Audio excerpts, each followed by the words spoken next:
Le pari de la culture est mon 7e livre. Comme tous les précédents, il se veut une pierre au débat à la fois sociétal et professionnel. Pourquoi? Tout simplement parce que, de par ma profession, et avec mes équipes, nous passons notre vie dans les entreprises, des grandes, des petites, des moyennes. Et force est de constater qu'aujourd'hui, il y a urgence à réinventer un nouveau lien social dans l'entreprise. Mais dès lors qu'on parle de nouveaux liens sociaux, on ne peut pas exclure l'entreprise de la cité, du pays, de la vraie vie en soi.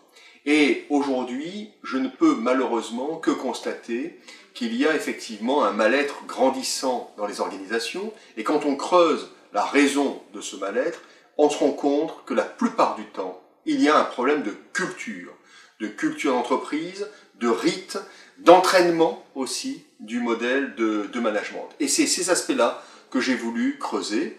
Je les ai mis en perspective de notre pays, bien évidemment, de l'Europe également, puisque après les 30 glorieuses, on a eu les 30 piteuses, et aujourd'hui, nous sommes dans ce que j'appelle, moi, les 30 chamallows, c'est-à-dire, globalement, plus rien n'a vraiment de sens. On a une montée en puissance d'une forme d'individualisme, on n'a jamais été autant en quête de sens, et pour autant, il n'y a pas de réponse satisfaisante, que ce soit du côté politique, que du côté entreprise.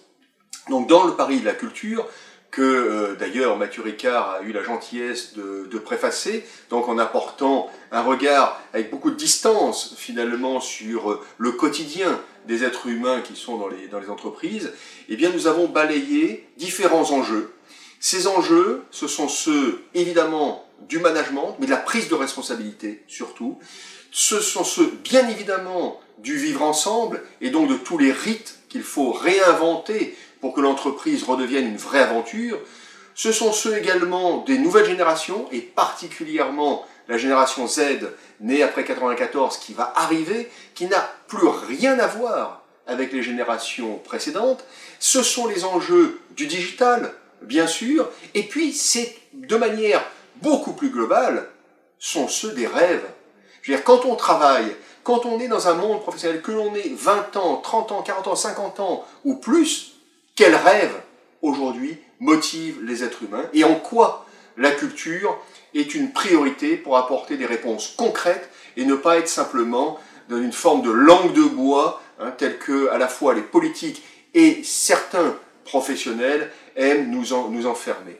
Le pari de la culture termine par 7 défis avec autant de chantiers qui sont extrêmement pragmatiques pour accompagner le changement et faire entrer, ou plutôt espérer, faire entrer l'entreprise dans un monde de partage, de considération et de reconnaissance. C'est cela l'enjeu du pari de la culture.